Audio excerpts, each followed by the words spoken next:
Hey everybody, welcome to the Midweek 5. I hope that you are doing well this week, and I'm excited just to take 5-ish minutes, probably be a little closer to 6 or 7 as usual, and just try to encourage you with some thoughts stemming out from some things that I think are just super important for us to become more aware of if we're truly going to kind of maximize where God has us and live out functioning at our best from where it is that God has placed us among the people that He has placed us around.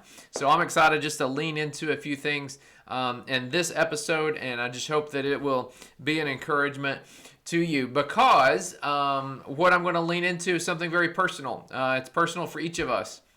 It has to do with the way that God has made us and put us together. And so I want to start with Psalm 139, verses 13 through 15. Want to lay the foundation as we begin this today that reminds us that God is the creator and He has His hand involved not just in the creation of the world, but in the creation of us and the way that He has put us together. As the psalmist reflects in verse 13, Psalm 139, it says, "For you created my inmost being. You knit me together in my mother's womb. I praise you because I'm fearfully and wonderfully made. Your works are wonderful. I know that full well. My frame was not hidden from you when I was made in the secret place, when I was woven together in the depths of the earth. Your eyes saw my unformed body. All the days ordained for me were written in your book before one of them came to be." So there's this kind of sovereign, providential work of God in how He molds and puts us together. And I want to lean into that just for a few minutes because I think sometimes we struggle with who we are. We struggle then in how we relate to people. Where God has us, and it's so easy for us, and maybe this is where you're at right now. You've got some people in your life that maybe you're having a hard time relating to, navigating through life with them, where God has you. And it's so easy to look at them and think, well, I just wish they were like this, or I wish they would do this or think this way. Well, where is all that coming from? Well, when we find ourselves struggling with other people, a lot of times it's because they have been put together. They were created. Their personality and who they are is different than ours. And so what we're feeling is that disconnect when we kind of see and function in the world differently than someone else.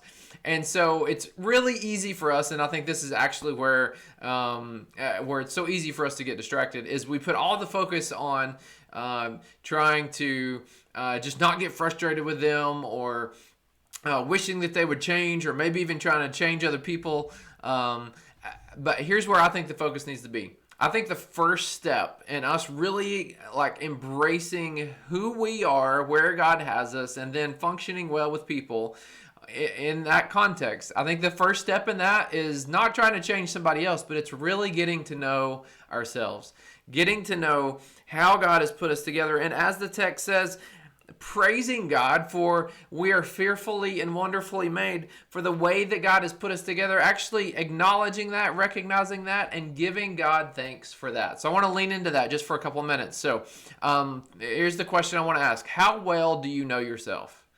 You probably recognize that there are things about you that maybe they don't click with other people. How well do you know yourself? If you're truly going to embrace where God has you, make the most of the relationships and the connections that God has placed around you, it starts with you knowing yourself well. You have to know yourself well. And with all of us, there are healthy and unhealthy expressions of that. There are ways that we function as who we are that are God-honoring, that reflect our acknowledgement of God making us the way that He's made us. And there are also ways that sin comes along and distorts that and creeps up unhealthy versions of ourselves.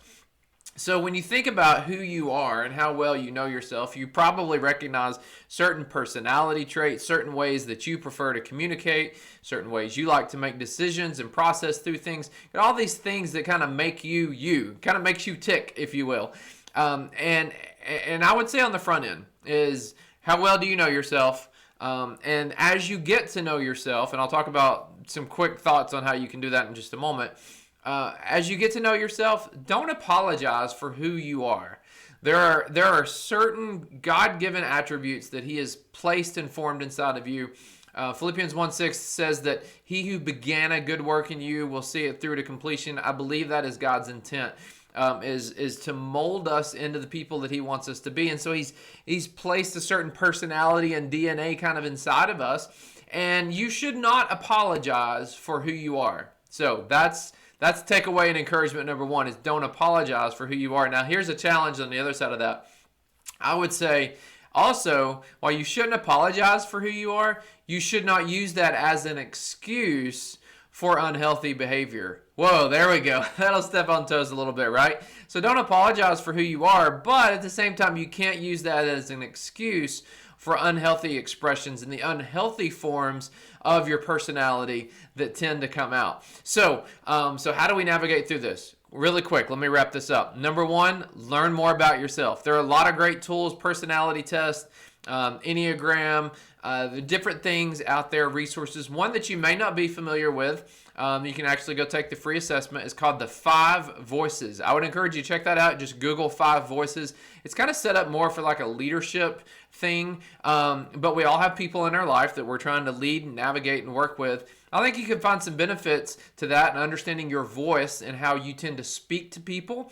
But then what's really important is how they hear you when you speak. So I'd encourage you to maybe check that one out. But you've got to be intentional and learn a little bit more about yourself. Number 2 is ask yourself, do I tend to apologize for who I am? In other words, you're not fully embracing who you are. You tend to apologize for that. Or do you tend to use who you are as an excuse for unhealthy behavior? So kind of wrestle with that tension between apology and making excuses. And then number 3 is, I would say, just start extending grace. Extending grace to yourself, some as you understand more about who you are, but also extending grace to the other people around you. Those frustrating people that you're trying to figure out how to get along with, recognize that just as you are complex and there's all these things that make you you, there are also all these things that make them them. So if we could all just extend a little more grace, I think we'd find that we would become the best version, that seeing it through, that good work that God is doing in us, seeing it through to completion. Grace is a big key to seeing that become reality. So that's my challenge for you. Get to know yourself better, and then I think that will actually help you function better where it is that God has you. So a quick update, there will not be a Midweek 5 next week right after Memorial Day, but I look forward to rolling into June, and so our next one will be coming up 2 weeks from today. So have a great week. Dwell in this. Hey, it gives you some time to do some homework before we talk again. All right, that's your Midweek 5. Live this week letting God lead you as you live, work, and play.